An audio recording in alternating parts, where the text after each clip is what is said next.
আজকে আমি রান্না করব আমার পছন্দের বুটের ডাল আর গরুর মাংসের হাড়। আসসালামু আলাইকুম এভরিওয়ান, সবাই কেমন আছেন? আশা করি সবাই ভালো আছেন। আজকে আমি নিয়ে আসলাম আমার রান্না করা গরুর মাংসের হাড় দিয়ে বুটের ডাল রান্না। আশা করি রান্নাটা সবার কাছে ভালো লাগবে। আজকে আমার পছন্দের নতুন কড়াই যেটা নিয়ে আসছিলাম সেই কড়াইটাতে আজকে রান্না করব। তো তেল গরম করতে দিয়ে দিছি, তেলটা অনেকটা বেশি গরম হয়ে গেছে। ডালটা আমি ভিজায় রাখছি, আর যেহেতু মাংস রান্না করব প্রথমে, তো মাংসের জন্য আমি বেশি করে পেঁয়াজ কুচি দিয়ে দিছি। আর পেঁয়াজটাকে একটু ভালো করে ভেজে গোটা মশলাগুলা দিয়ে দিলাম। গোটা মশলা আর পেঁয়াজ ভালো করে ভেজে কাঁচা মশলাগুলা যেগুলো আদা বাটা রসুন বাটা দিয়ে দিব। আর আদা বাটা এখানে 2 চামচ, রসুন বাটা এখানে 2 চামচ। মাংসের পরিমাণ অনুযায়ী মশলাগুলা দিতে হবে। তো কাঁচা মশলাগুলা সবগুলা দিয়ে আমি ভালো করে ভেজে নিচ্ছি যাতে কাঁচা গন্ধটা চলে যায়। তো আমি একটু পানি দিয়ে দিলাম, পানি দিয়ে আবার মশলাটা ভালো করে কষায় নিলাম। তারপর আমি এখন গুঁড়া মশলাগুলা দিয়ে দিব, লবণ, হলুদ, মরিচ, জিরার গুঁড়া, ধনিয়ার গুঁড়া সবগুলা দিয়ে আমি ভালো করে কষিয়ে নিব।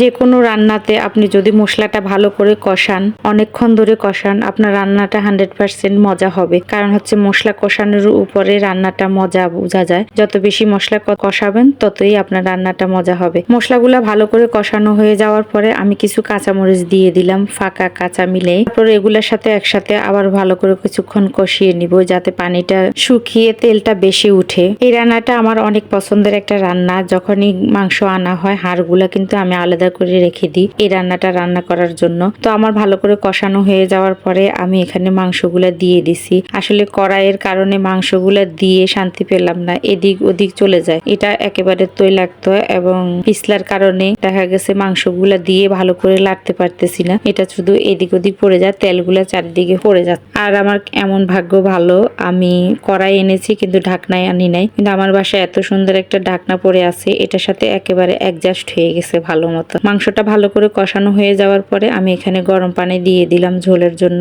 যাতে মাংসর হাড়গুলা আরো ভালো করে রান্না হয়ে যায়। তো এই ঝোলে আমি মাংসটাকে ভালো করে রান্না করে নিব। পাতিলের কারণে ভালো করে মিক্স করতে পারতেছি না, একদম লাড়াচাড়া একেবারে আস্তে আস্তে করতেছি, কারণ এদিক লাড়লে তো ওই দিক পড়ে যায়, ওই দিক লাড়লে তো এদিক পড়ে যায়। অনেকক্ষণ ঢাকনা দিয়ে ঢেকে আমি মাংসটাকে একেবারে রান্না করে ফেলেছি। মাংসের ঝোলটা শুকিয়ে গেছে। তারপরে আমি এখানে ফাইনাল যে ঝোলটা, আমি সেই ঝোলটা এখানে দিয়ে দিছি। এখন দিয়ে ভালো করে নেড়ে চেড়ে এখানে ডালগুলা দিয়ে দিব। বুটের ডালগুলা তো আগে থেকেই ভিজানো ছিল, সেজন্য এটা হতে আর বেশি সময় লাগবে না।